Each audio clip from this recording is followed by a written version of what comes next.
The failure and success of Fallout 76. Fallout 76 was Bethesda's first attempt at making a fully dedicated online multiplayer game. The game arrived in a dreadful state, as its price fell quicker than Ubisoft's stock price and was packaged in with everything it could be as the game stores wanted to get rid of their copies. The game suffered from constant game-breaking bugs and issues that only a Bethesda game could. However, we can't blame the developers for this, as the main Bethesda team was focusing all of their efforts on Starfield. This meant that the project for Fallout 76 was given to Bethesda Austin. The only project they'd worked on prior to 76 was assisting developing the multiplayer content for Doom 2016. The game essentially broke all promises that Bethesda originally made, and it was released as a soulless, NPC-less world that was pretty much Fallout 4, but with an old, broken down coat of paint that gave it multiplayer capabilities on an engine that was only really designed for single player. Slowly but surely, however, the developers were working on the project, and while a 42GB patch is inconvenient, at least it shows they were taking the time to work on it. The game would eventually launch on Steam in April 2020 to 22,095 people. By this point, the game wasn't perfect,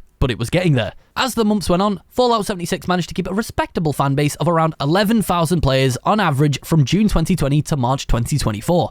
In this time, the developers had a roadmap with exciting new areas to explore and new changes to make the gameplay refreshing while fixing game-breaking bugs. Bugs are expected in a Bethesda game, but at least you don't have to worry about being sucked into a black void anymore. Updates like the Wastelanders, Steel Dawn, The Pit, and Atlantic City were amazing additions to the game, and this was reflected on the fanbase slowly but surely, reflecting on the game in a positive light, as the game went from its overwhelmingly negative reviews on launch to mostly positive reviews on Steam as of writing. This is an absolutely huge accomplishment to the team, as the only example I can think of that managed to successfully turn such a strongly negative PR and user experience was No Man's Sky. To help continue push the game into a more positive light was a little show on Amazon. The player base increased to 73,000 thanks to a mix of free weekend and the show being more of a success than I think even Bethesda expected. The average player base has since dropped to around 15,000 players monthly since the massive spike in players.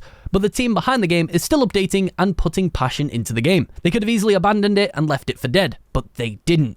They took it on the chin, learned from their mistakes, and began making the game better and providing the user with an overall better experience. Is the game fully polished? Of course not, but it's in a great state with them adding some seriously good content. And the best bit, every piece of DLC has been free. No mission-related content has been locked behind a paywall. It's almost like a way of Bethesda apologizing for the state the game launched in, and their appreciation for the fanbase to continue playing and sticking with them. The best thing, they are still planning to continue and support Fallout 76 with future updates and major changes to the gameplay, such as adding a playable ghoul to the game. The game has been out for over 6 years now, and to see it still get frequent support and reasonably timed updates is truthfully a refreshing look, considering most game companies would have either left the game broken or stopped supporting it years ago. So that's Fallout 76, the game that managed to recover from failure and turn into a success.